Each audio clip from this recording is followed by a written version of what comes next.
Ever wonder why on March 17th we wear green? Why a leprechaun is an unofficial mascot? Or how a 5th century missionary became the face of a global celebration? Today we're diving deep into the real history of St. Patrick's Day, its roots, its myths, and how a modest religious feast turned into the world's biggest party. Stay tuned.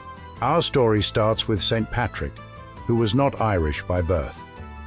He was born around 385 AD in Roman Britain, likely in present-day Wales or Scotland. At age 16, he was captured by Irish raiders and taken to the island of Ireland as a slave, where he tended cattle and turned to prayer for comfort.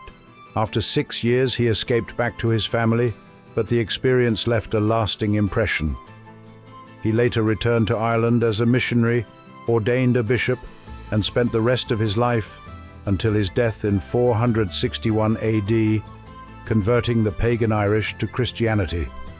Legend credits him with using the three-leaf shamrock to explain the Holy Trinity, a story that endures today.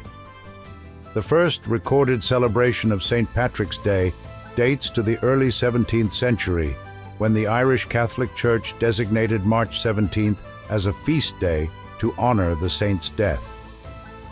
At that time, it was a solemn religious observance, Mass, prayer, and fasting for the poor, who received a share of the day's food. It wasn't until the 18th century, amid the Irish diaspora, that the day began to take on a more festive character. Irish immigrants in America, especially in cities like Boston and New York, started holding parades to showcase their heritage and to assert their identity in a new land. The first recorded St. Patrick's Day parade took place in Boston in 1737, organized by the Irish Charitable Society.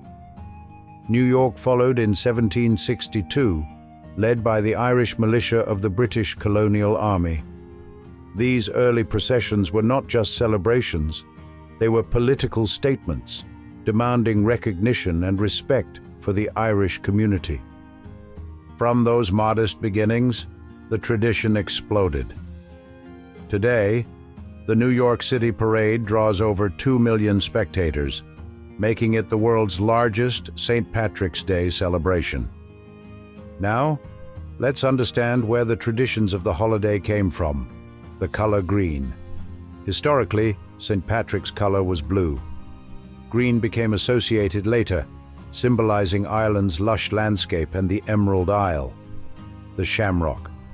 While the story of Patrick using the shamrock to teach the Trinity is popular, there's no contemporary evidence he ever did so. The plant's link to the day grew in the 18th century as a nationalist emblem. Leprechauns. These mischievous sprites belong to Irish folklore, not St. Patrick's story. Their modern appearance on T-shirts and decorations is a marketing invention from the 20th century. Drinking. The tradition of raising a pint on March 17th stems from the fact that, in the Middle Ages, clergy were allowed to drink alcohol on feast days. Over time, this practice broadened into today's global party vibe. Understanding these origins helps us appreciate why the day feels both sacred and secular. St. Patrick's Day is now celebrated on every continent. In Japan, Tokyo's Shibuya district transforms into a sea of green lights. In Argentina, the city of Buenos Aires hosts an Irish cultural festival. Even the Chicago River is dyed emerald each year, a tradition that began in 1962 when city officials turned the water green to honor the city's large Irish population.